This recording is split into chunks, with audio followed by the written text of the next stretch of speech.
Hello and welcome to another Fresh Off the Stalls Fresh interview at the face-to-face Festival of Solo Theatre. So I'm here at the moment with the star of Betty Has to Go Now. So how are you today? I'm fine, thank you. How are you? I'm good. I'm getting quite hungry because you see mixing something rather lovely there. Well, I did say to myself earlier on that if I can't create an icing for a cake in, what was it? I had 10 minutes before I had to leave the house. And if I couldn't accomplish that, I am not the woman that I thought I was. Very nice. So what cake are you trying to ice? Today, and this is not a Betty confection, this is a Deirdre confection, okay. So there's an equal element of chance. Because cakes can fail. Yes, as Betty will tell you, cakes plenty of can mine fail. have failed. Absolutely, yes. And luckily not so many of mine have failed. Marvellous. But it can happen. And when it happens, it's spectacular. Okay, so we went back to basics. Okay. This is a milk chocolate base. Ooh. With a wunderbar vanilla topping. And so that's 2 kinds of cake in one. Marvelous. And it's filled with chocolate, plain chocolate in the middle. And we have a whiskey vanilla icing. I won't be cycling back now, will I? You will, just fast enough to use up the calories. Oh, marvellous. It's yes. a good job I cycled in, that's all I'm saying. Well, the thing is, I would have iced this. Here's one I prepared earlier. No, I would have iced this before I came out, but the cake was still hot because it had just come from the oven. The cake was too hot, so you can't do that. But that's very true. Who needs the Great British Bake Off when we have this in when you have the extremely minor American British Bake Off happening right here, right now?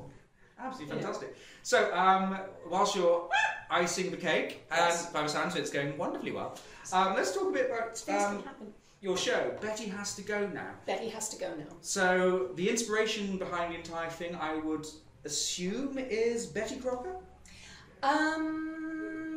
The inspiration was actually a polka dot dress. Okay. I'm sorry to admit this. Yes, I am that shallow. There were 2 things. The first thing was that I had been doing a piece about Isabella Beaton, who is basically the British Betty. She's, your wonderful cookery guru from the 19th century. And Betty Crocker was the American cookery guru of the 20th.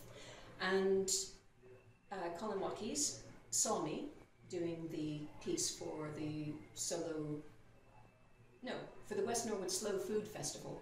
I got this festival thing going. Yeah, I wind up in festivals all over the place. And he thought that I should do something more, something longer. Would I come and trial some work in last year's festival, which you saw, yes, which you came to.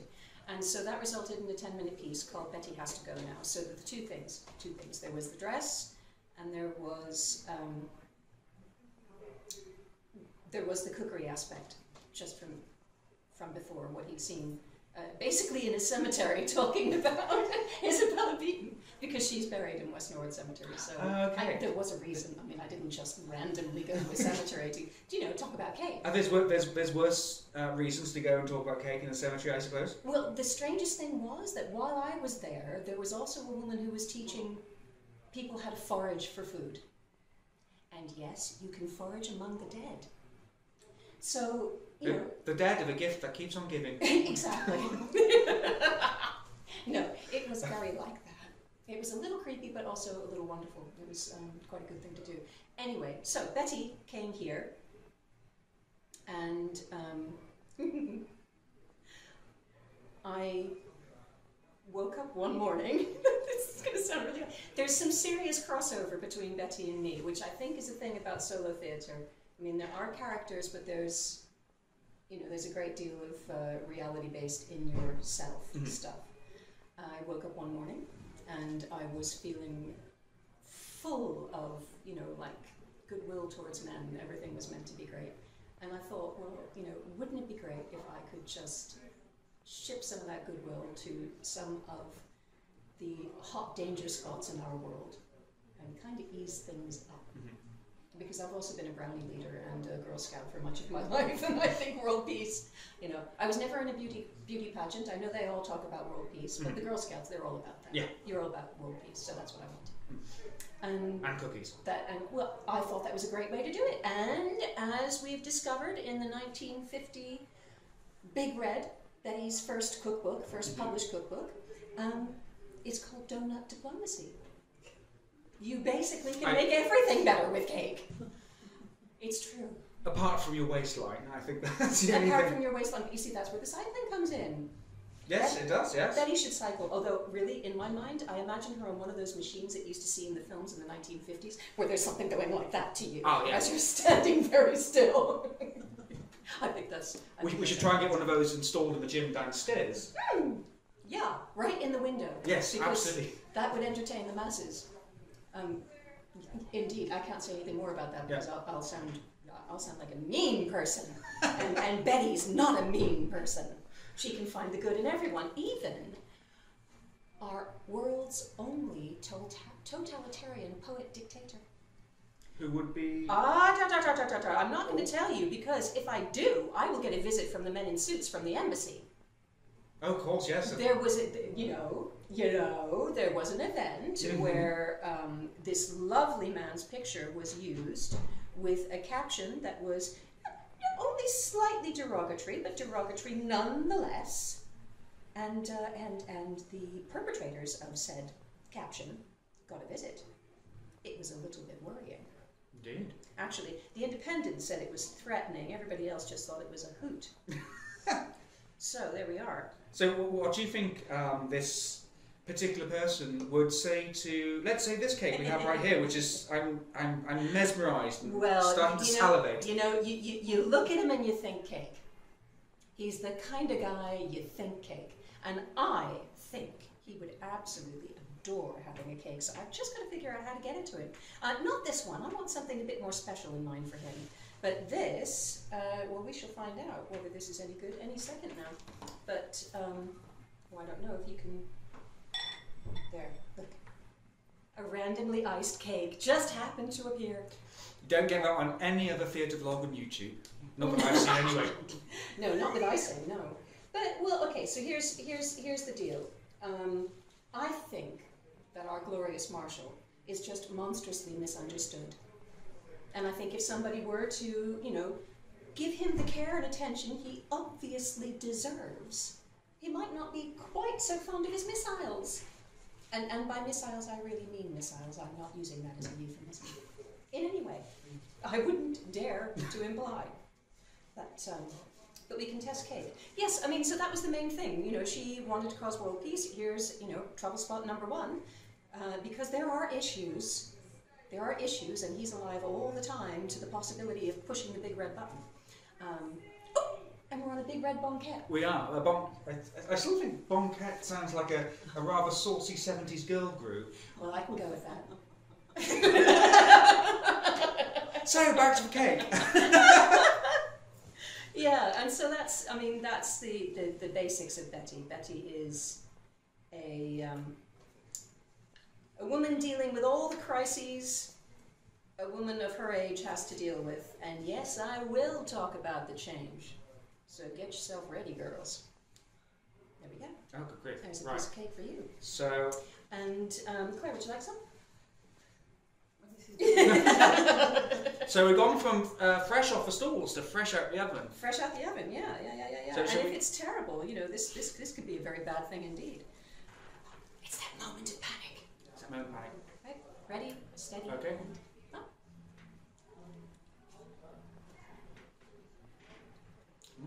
Oh, that'll do. That'll do just nicely.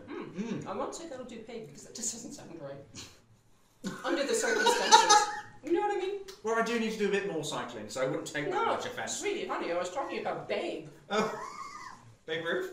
No, the film, Oh yes, pig. the pig. I'm just kidding. Anyway, Yes, anyway. She said, getting rid of the chocolate stains around her mouth. So, I mean, it's interesting that you're spreading the gospel of Betty Crocker, but of course she's an American.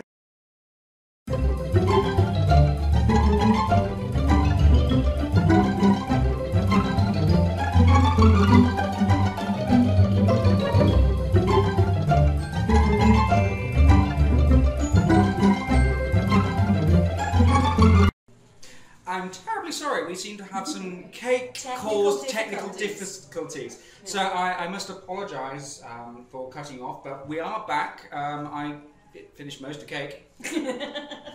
I've got all my plate now. Right. Well, at least it's not egg.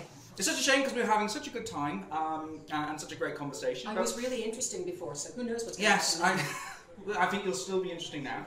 But anyway, let's get back to one of the questions I believe I asked whilst the camera had switched itself off and unbeknown to us, and I'm suddenly inching out of view. I think I repositioned it wrong. Betty Crocker is a very American icon. So how do you think performing it last year that us Britishers have taken to her? Well, I have obviously taken it upon myself to inform the British public of Betty Crocker's... hard to say without spoiler alert about Betty Crocker and her legacy, basically, which is enormous. I mean, you know, this is a person who has been fronting cookbooks since the 1940s, really, since the first wartime propaganda pamphlet that she put forward in cahoots with the government to tell people how to cook better on rationing. And, you know, what to grow in their victory garden, and, you know, what actually should be on the plate to make your people healthy enough to fight. So that was in the 1940s, 1950s was the first big cookbook, which came as a big, big deal. It was beautiful, it was full of color pictures, and it was talking about the Betty Crocker state-of-the-art test kitchens. You know, she has 5 of them, not 1, not 2, but 5 test kitchens. Wow. I know, and in everything, they were treating food like science. They were trying to make homemaking respectable, so that you could be at home, be without the job you'd had during the war, but had to give back because the men came back, and still be a respected human being, you know. So she's very important, and you know, she pioneered a lot of things. Most importantly, she pioneered the one-bowl baking system for cakes. I did not know that. She did, absolutely. You used to have a bowl for the eggs, and then you whip them in there, and then a bowl for the dry ingredients, and then you mix them in there, and then you had a bowl for the wet ingredients, and then you mix them all together, and it was quite a palaver, and she quickened everything up. So you got well, I thought your piece last year was great. Have you had any sort of interesting other responses about it? Yeah, I mean, people saying to me, God, I've never heard of Betty Crocker, she's amazing, I want to hear more about her. People saying, because she's going to be really old now. Mm. And about that, I will say no more. But, you know, loads of things like that. And, you know, people asking me if she's real, people asking me if she's fake, people asking me if she... had a reason for looking so different between picture and picture, because there are a great many pictures of her, and they all look just that little bit different. She did appear on television for a while, and she had a radio show. She had a radio show that started in the 20s, and then a TV show that went on in the 50s, to coincide with the cookbook. So marketing as well as cooking now. She's a woman of many talents, and a great cake. And great cake. And great cake. Oh, no, I shouldn't have done that. No, you can't. No, you can't. I could say anything. You can. It's fantastic. Total mercy. Ah, well, okay, so the last time we did it, and it was 10 minutes long, and during the interval, everybody came out and ate cakes. Everyone came out with ate cakes and we ate cookies, because another thing about Betty is that it's real in that she really bakes. She really brings the cakes and cookies with her. She really serves them to people here and there during the audience, and she really medicates with cake on a regular basis. So if anyone's looking a little lost, a little upset, you know, they might wind up with a cookie. You know, it could help. It could definitely help. And they ate everything. They ate everything, including the stunt cake. And I'm not even going to say what the stunt cake is, but they ate everything, including the stunt cake, in which you were a very good helper on that. You helped it from going over, and anyway, a lot of stuff happened that evening, and people wanted to know more.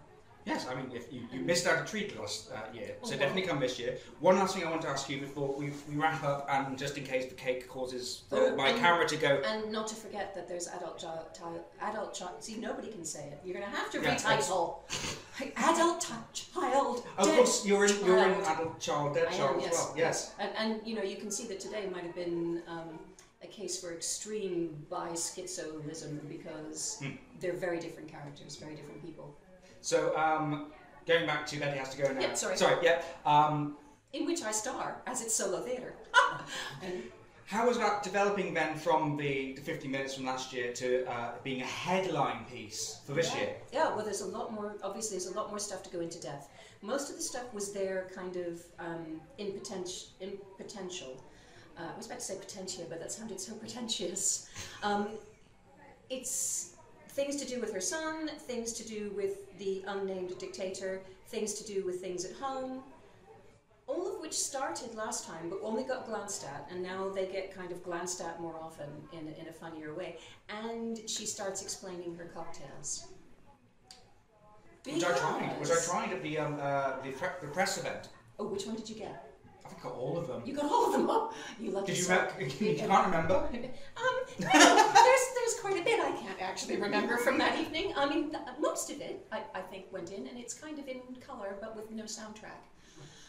No, we've got some very nice cocktails that happen. And although Betty Crocker's website now has cocktails for the masses, there are things like a gingerbread cookie cocktail, and I felt that was a step too sweet, having already served cake and cookies. So we went for something else.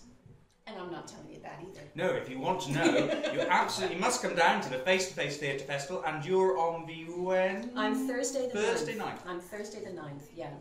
And the piece has gone from 10 minutes to a psychiatrist's hour, practically.